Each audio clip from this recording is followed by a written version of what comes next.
Yo, what up guys? Another day, another peso. So back to car service tayo ngayon. Meron tayong service from Sagpon, Daragalpay to Buyuan, yung resort doon. Kalimutan ko yung resort eh.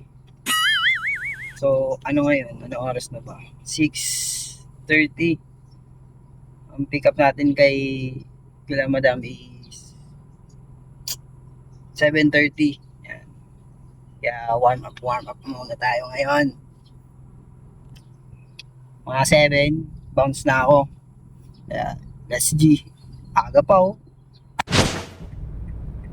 Dito na tayo sa pagpipick upan kay ma'am. Ayan. Dito yung sinend ni ma'am na location eh. So yun, natid ko na sila madam dito sa sa resort sa Buyuan. Private resort siya.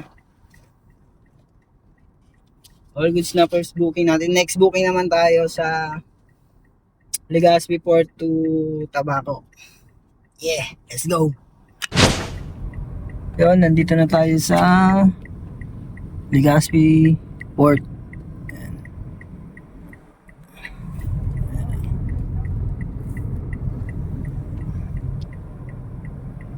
Tayo na lang natin dumating si Madam. Ayun, na-pick up ko na si Ma'am sa Legazpi Port.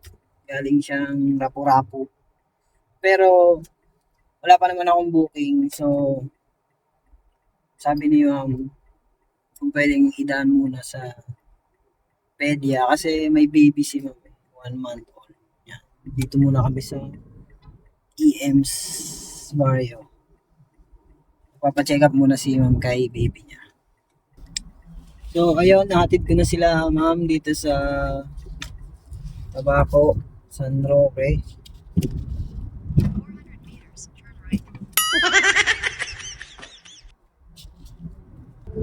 Balik na tayong Legazpi. Di pa ako nag-aalmusal. Almusal muna tayo. Anong oras na ba? Nasa 11 na pala. Grabe, wala tayong almusal. Hirap kumita ng pera. Hirap kumita ng pera, tol. Pero okay lang, all goods lang. Mas okay yun, tipid, brunch, almusal, tsaka lunch. Balik muna tayo ng Legazpi, tapos food trip muna tayo, pahinga muna tayo. And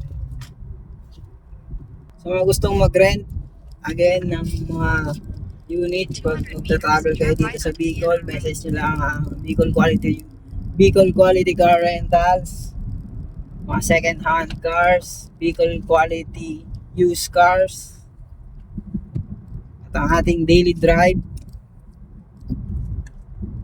sa mga car service and motorcycle service, at sa mga printing services, message nyo ang JNK Bado o si Ma'am Tin. Bubataw na yan. Check nyo yan, check nyo. Printing yan. T-shirt printing, sublimation, silk screen, mag printing, yan. Sila yung gumagawa ng mga printing services na affordable at quality. Yan. Si Pops John Paul. Dami nating ini-endorse. Yun na muna for today's video. Another day, another peso. Yeah.